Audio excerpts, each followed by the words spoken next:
All right, crew.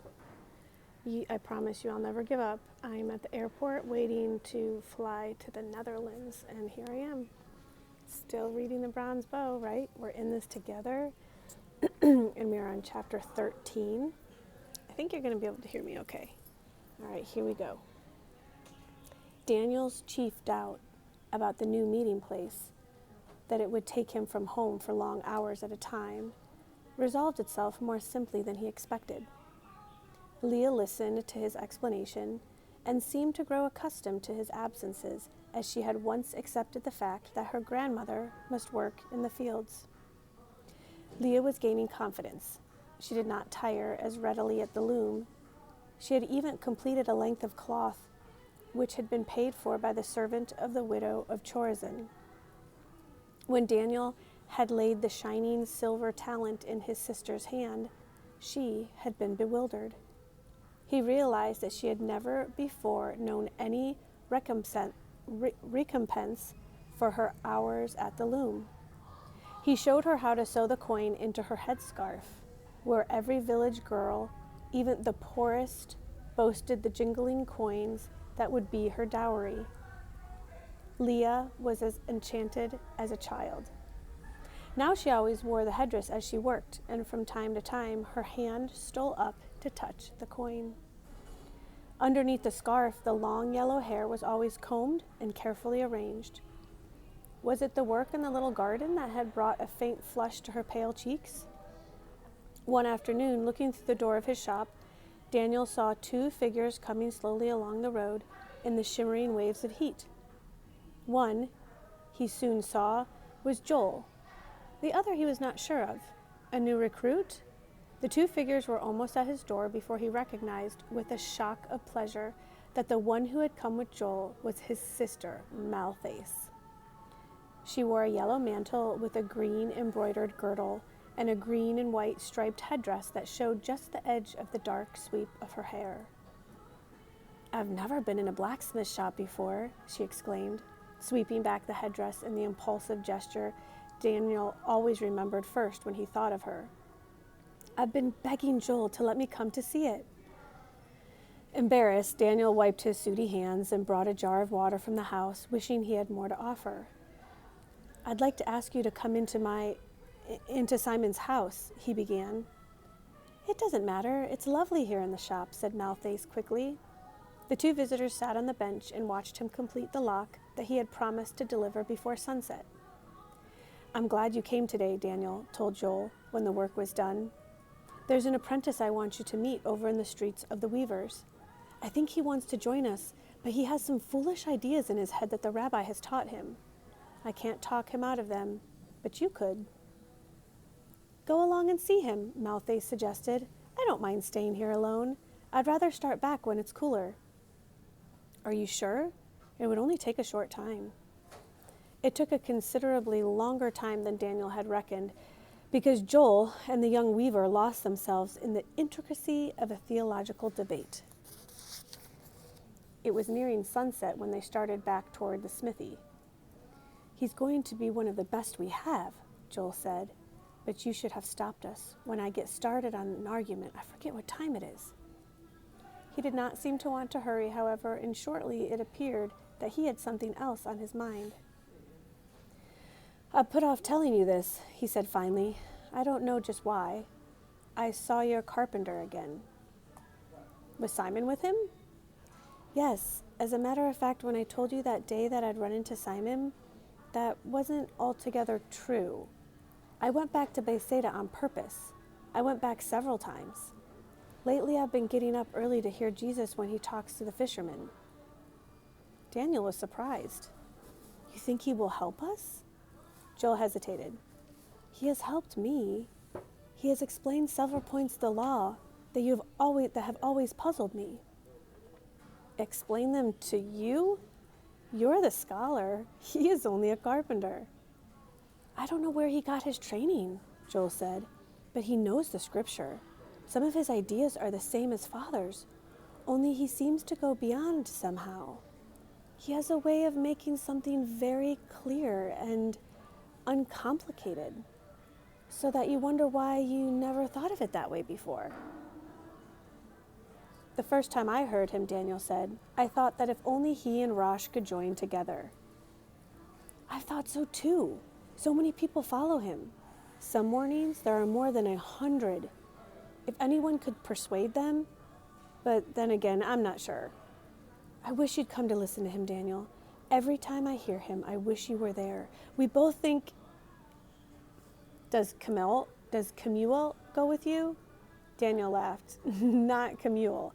I persuaded him to go once. He was horrified. He's too much like father. No, Thessia goes with me. Oh my word, I forgot Thessia. She'll be furious at me. The girl was not in the smithy. As the two boys stood uncertainly in the doorway, a soft murmur of voices drifted through the inner door. Surely it could not be. Then Daniel heard the quick light peal of Thessia's laughter. Wait here, he told Joel. There was no one in the inner room. Beyond, in the small garden, two girls sat side by side on the bench. Oh, Daniel, Leah cried, catching sight of her brother. Thessia came to see me. Dumbfounded, Daniel stared from one to the other. How? He stammered, and then caught the warning in Thessia's eyes. Don't spoil it, her look cautioned him quite plainly. He could think of nothing at all to say, could only stand stupidly. How had she managed it, when no one, not a neighbor or an old friend, had been allowed to see Leah's face for almost 10 years? We've been having a lovely visit, Thessia said, as casually as though it happened every day. Leah has been showing me her vegetables. The time has gone fast. We had so much to talk about. These two, so utterly different. Well, what could you have talked about? He burst out before he could stop himself. Mischief danced in Thessia's eyes. You, she said. He felt his ears redden. He knew he would never know how she had accomplished it. Girls were strange creatures. He could not understand them, but he could see the change in his sister's face. She was fragile and pale beside Thessia's vivid beauty, but smiling with a smile so like their mother that it caught in his throat. Joel, impatient and curious, came through the inner door. It was too much to hope that the miracle should include him too. At the first glimpse of him, Leah's bright face grayed with fear. Thessia motioned him out of sight. My brother and I must go home now, she said gently, but I will come back soon. You won't forget me, will you, Leah? There was no answer. Leah's head was bent. The folds of the scarves that hid her face were trembling. Here's something to remember me by, said Thessia. She undid the green embroidered girdle from her waist and laid it gently across Leah's knees. The gold threads twinkled in the afternoon sun. God be with you, she said quickly, and not waiting for any answer, moved past Daniel through the smithy, too quickly for him to stop her or to try to thank her. Daniel stood looking down at his sister. He saw one finger slowly move out from the veil and touch the girdle, tracing the scarlet and blue and purple threads, as though they might vanish at too heavy a touch. It was the first beautiful thing she had ever owned. Thessia's visit caused Daniel to look at his sister with new eyes, and one thing that he had never noticed before suddenly shamed him. She spent all day weaving fine cloth for a wealthy woman, and she herself was dressed in a faded gray rag. Next morning, he took down the jar in which he kept the money his customers gave him, counted out a handful of coins, and made his way to the market.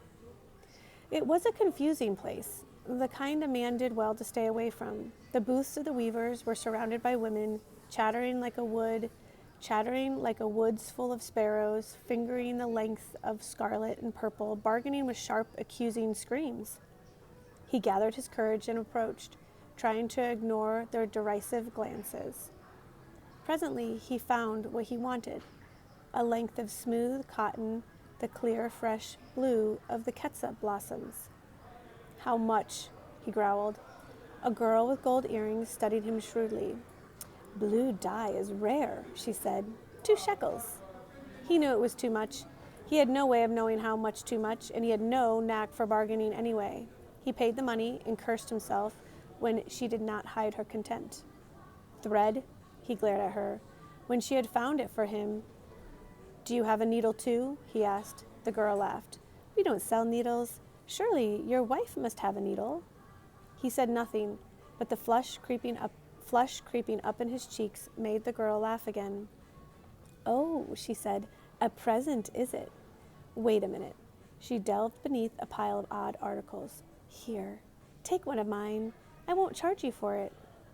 The fine gesture, he could see, was an apology for the scandalous profit she had made on the cloth. He took the package and walked away, his ears red. Leah could not believe that the cloth was hers. Just to touch its smooth surface seemed to give her such joy that Daniel did not dare to suggest that it had a useful purpose. He waited for 2 mornings before he brought out the needle and thread. Leah watched his clumsy experiments, fascinated. Suddenly, a squeal of laughter broke from her, so startling that he dropped the needle. He had never heard her laugh before. The breathy little sound died away as he stared at her. "Oh, Daniel, you hold it like one of those great iron things. Give me that." "Can you thread a needle?" he asked, astonished. "Anybody can thread a needle. Daniel, would you be angry with me if I made a dress out of the blue cloth?" Through the door of the smithy, he watched Leah spread the cloth on the floor, marveling at the capable way she turned it this way and that as she cut. Praise be, perhaps she could even make him a new cloak. And that concludes chapter 13 of The Bronze Bow.